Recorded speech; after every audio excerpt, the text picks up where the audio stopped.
속보, 이강인 향한 충격 소식. 프랑스 리그 연봉 순위 파장. 전세계 탑 10연봉부터 프랑스 리그 연봉 순위에 이강인 충격 소식 화제. 이강인과 PSG와의 계약 기간은 2023년부터 2028년까지다. 그는 해당 구단에서 약 57억 원의 연봉을 받는 것으로 드러났다. 그의 연봉을 주급으로 환산한다면 대략 주당 1억 1천만 원으로 1급은 1,561만 원인 셈이다. 앞서 이강인이 속한 파리 생제르맹은 카타르 자본으로 운영되고 있다. 이 구단은 2010년부터 네이마르, 킬리안 음바페, 메시 등 화려한 선수들을 영입해 명단을 꾸리는 것으로 유명하다. 또한 생제르맹은 11년간 9번이 우승을 차지한 구단이다. 이강인은 발렌시아에서 활동할 당시 연봉은 약 4억 원 정도였다. 이후 이강인은 2021년 마요르카로 이적하며 받은 연봉은 약 7억 원으로 밝혔다. 현재 이강인의 현재 연봉 수준은 마요르카에서 받던 연봉에 비해 8배가량 오른 셈이다. 그는 프랑스 일부 리그인 리그앙에서 16번째로 높은 연봉을 받는 선수로 꼽혔다. 지난달 31일 스페인 일간지 디아리오 아스에 따르면 프랑스 PSG는 네이마르와 리오넬 메시를 떠나보낸 대신 이강인한테 2,200만 유로, 약 318억 원을 투자했다. 그러나 이강인은 여기서 만족하지 않고 한 단계 더 도약하기를 열망한다고 보도했다. 이를 본 누리꾼들은 열망 있는 선수는 저런 돈 받을 자격 충분하다. 강인아 남은 경기 잘해보자. 아시안컵 우승하면 연봉 또 오르겠네. 라며 다양한 반응을 보였다. 지난 2018년 AS 모나코를 떠나 파리 생제르맹에 입성한 음바페는 한 차례 재계약까지 받아들이면서 6년의 시간을 보냈다. 이제는 파리 생제르맹을 떠나 염원하던 레알 마드리드로 이적할 것이 유력해졌다. 음바페를 떠나보내는 파리 생제르맹은 공백을 메우는 게 쉽지 않다. 음바페는 6년의 시간 동안 308경기에서 256골을 뽑아냈다. 파리 생제르맹 구단 역사상 최다 득점자다. 단 한 시즌을 제외하고 모조리 프랑스 리그앙 득점왕에 올랐던 눈부신 페이스였기에 가능한 대기록이다. 크바라츠엘리아는 음바페를 대신할 크랙 중 하나다. 조지아 출신 공격수인 크바라츠엘리아는 지난 시즌 김민재, 바이에른 위는 위 동료로 국내 팬들에게 익숙하다. 그에 앞서 루빈 카잔에서 뛸 때는 황인범과도 좋은 호흡을 보여줬었기에 한국 선수들과 궁합이 좋은 편이다. 파리 생제르맹에 합류하면 이강인의 패스를 골로 연결하는 장면을 기대할 수 있다.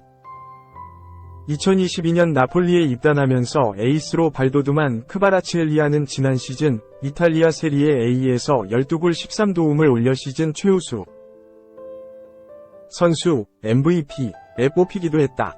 놀라운 기량을 보여주면서 빅클럽의 관심을 불러모았던 흡이차는 나폴리의 잔류에 11골 7도움으로 여전한 활약을 펼쳤다. 그러나 김민재를 비롯해 우승을 이끈 루치아노 스팔레티 감독이 떠나면서 나폴리가 우승권에서 멀어져 올여름 이적을 도모할 가능성이 커졌다. 더구나 파리 생제르맹은 나폴리와 비교할 수 없는 자금력을 자랑해 크바라츠엘리아의 요구를 들어줄 수 있어 마음이 기울 수 있다. 나폴리도 크바라츠엘리아를 잡기 위해 최선을 다할 심산이다. 이미 지난달부터 재계약 위중을 묻고 있다. 새롭게 지휘봉을 잡을 안토니오 콘테 감독도 크바라츠엘리아의 잔류를 요청한 것으로 알려졌다. 기욤이 막내, 이강인은 PSG 모두랑 친해요. 절친과 행복 모드 대방출. 이강인은 2일 한국 시각 밭을 라면서 개인 SNS에 사진을 대량 업로드했다. 10장의 사진 속에는 PSG에서의 행복한 생활을 보내는 이강인의 모습이 담겨 있었다. PSG 동료들과 찍은 사진도 있었다. 이강인은 이번 시즌 자신과 함께 PSG로 이적한 마누엘 우가르테와 마르코 아센시오와 사적으로 따로 만나서 시간을 보낸 사진도 올렸다. 유럽에서 보낸 일상 사진도 찾아볼 수 있었다. PSG 라커룸에서 동료들과 함께 찍은 사진도 있었다. 사진 속에는 케일러 나바스, 우가르테, 카를로스 솔레르, 아센시오 그리고 아슈라프 하키미 등이 있었다. 이강인이 많은 동료들과 두루두루 잘 지내고 있다는 걸 한눈에 봐도 알 수 있었다. 이강인은 파르크 대 프랑스에서 PSG 팬들에게 자랑한 트로피 사진과 주장인 마르키뇨스와 우가르테와 가까이서 찍은 사진도 공유했다. 2023에서 2024 시즌이 마무리됐기에 한 시즌을 돌아보는 의미에서 사진을 올린 것으로 추측된다. 이강인이 사진을 올리자 우가르테, 솔레르, 파비앙 루이즈 그리고 오스망 덴벨레 등 PSG 동료들이 귀여운 댓글을 남겨줬다. 이강인의 PSG 첫 시즌은 거의 완벽에 가까웠다. PSG는 팀의 미래로서 이강인을 전격 영입한 뒤에 선수의 미래를 위해서 2023 항저우 아시안게임 차출을 허락해줬다. 이강인은 아시안게임 금메달을 목에 걸면서 PSG의 결단을 결과로 만들어냈다. 이강인은 금메달을 목에 걸고 돌아와 루이스 엘리케 감독의 선택을 받기 시작했다. 엘리케 감독은 이강인을 여러 포지션에서 활용하면서 자신의 계획 안에 이강인이 있다는 걸 확실하게 보여줬다. 이강인은 PSG에서의 첫 트로피를 자신의 발로 직접 만들었다. 트로페 대 샹피옹에서 이강인은 선제골을 터뜨리면서 팀을 우승으로 이끌면서 MVP로 뽑혔다. 이후 이강인은 꾸준히 활약해주면서 PSG의 리그 우승에도 공헌했다. 유럽 챔피언스 리그 UCL에서도 4강에 오른 역대 4인이 한국인 중 한 명이 됐다. 이강인은 시즌 마지막 경기였던 올림피크 리옹과의 쿠프 드 프랑스에서도 교체로 등장해 도메스틱 트래블을 완성하는 데 기여했다. 이강인은 공식전 36경기 5골 5도움으로 성공적인 PSG 출발을 알렸다. 하지만 만족할 수는 없는 노릇이다. 적지 않은 기회를 받은 것도 사실이지만 시즌 막판에는 주전 경쟁에서 밀린 듯한 모습을 보여줬다. 이번 여름에 킬리안 음바페를 떠나보낸 PSG가 분노의 영입을 준비하고 있기 때문에 이강인의 주전 경쟁은 다음 시즌에 더욱 험난해질 수 있다. 이강인이 경기장에서 더 좋은 모습을 보여줘야 할 이유가 더 늘어났다. 3. 레알 미쳤다 10년간 무려 6번.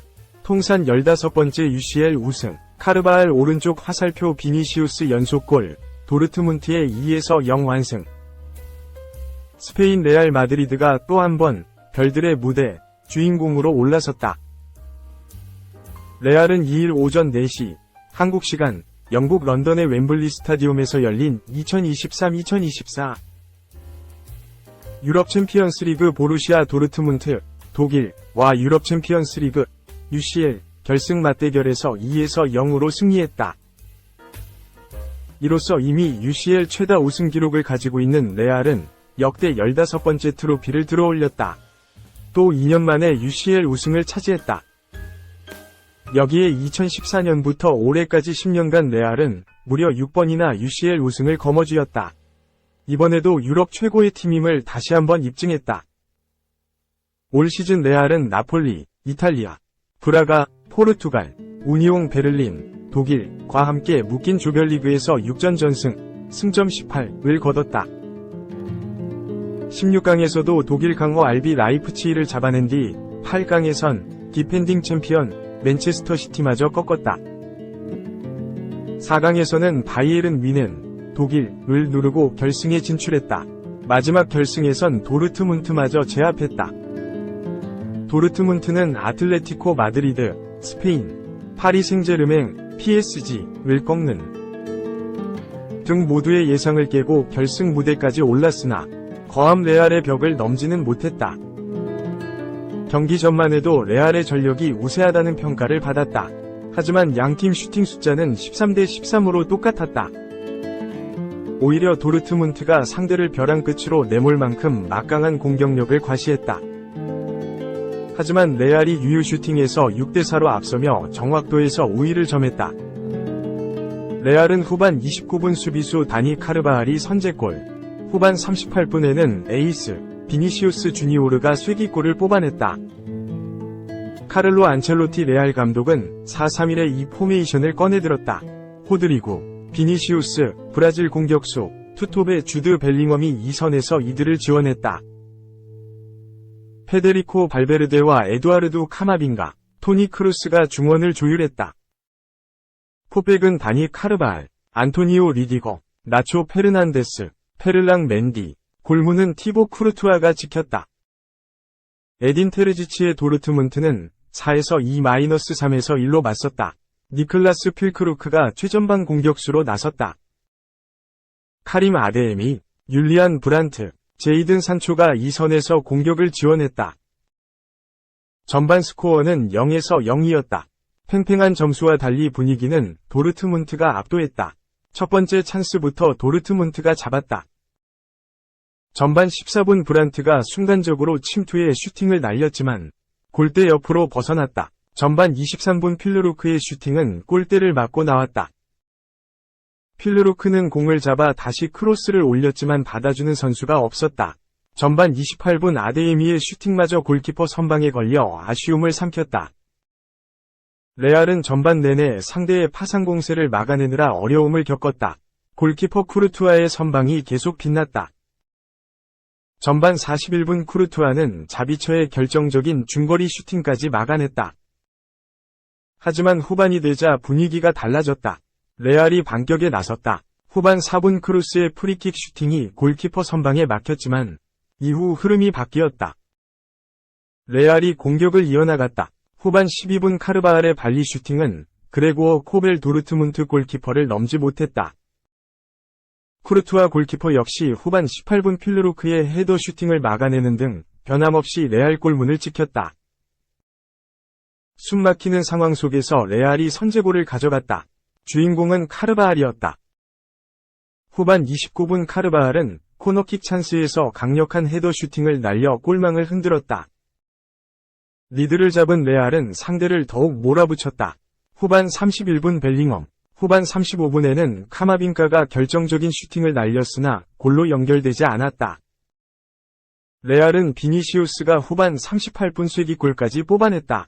도르트문트가 자기 진영에서 패스 미스를 범하면서 레알이 찬스를 잡았다. 비니시우스는 이 기회를 놓치지 않고 정확하게 마침표를 찍었다. 결국 레알이 15번째 우승 트로피를 들어올렸다. 4. 너네 안 사면 우리가 산다? 나폴리 부임 임박, 콘테. 맨유서 실패한 월드컵 스타, 주시중. 영국, 풋볼 365는 2일, 한국 시간, 암라바트는 나폴리 부임 후 미드필더 보강을 원하는 안토니오 콘테 감독의 영입 대상 중 한 명이다. 라고 보도했다. 토트넘 후스퍼의 감독직에서 물러난 이후 지금까지 무직으로 지내온 콘테 감독이 곧 일자리를 찾을 것으로 보인다. 유럽 축구 이적 시장에 능통한 파브리시오 로마노는 자신의 SNS를 통해 콘테 감독은 나폴리에 부임할 것이다. 라는 게시물을 올렸다. 이외에 여러 언론에서도 같은 내용을 보도한 만큼 부임은 시간 문제일 것으로 보인다. 지난 시즌 우승을 차지한 나폴리지만 이번 시즌 상황은 별로 좋지 않다.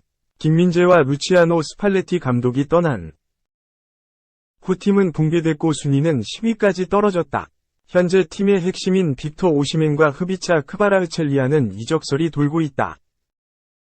콘테 감독은 이런 상황을 바로잡으려 한다. 여러 포지션을 보강할 계획이다. 미드필더도 그중 한 포지션이다. 콘테 감독은 주로 3백을 쓰는데 중앙 미드필더로 이들을 보좌해줄 수비적인 성향의 선수를 선호한다. 첼시 시절에는 은골로 캉테와 네마냐 마티치를, 토트넘 시절에는 에밀 피에르 호이비에르를 중용했다. 나폴리에서는 암라바트를 해당 역할을 수행할 선수로 낙점했다. 그는 2022 카타르 월드컵에서 모로코 대표로 출전한 4강 주역이다. 당시 믿을 수 없는 활동량을 선보이며 중원을 장악했다. 이번 시즌 맨유로 임대를 떠났지만 맨유에서는 그를 완전 영입할 계획은 없다. 콘테 감독은 암라바트 영입을 통해 중원을 강화할 계획이다.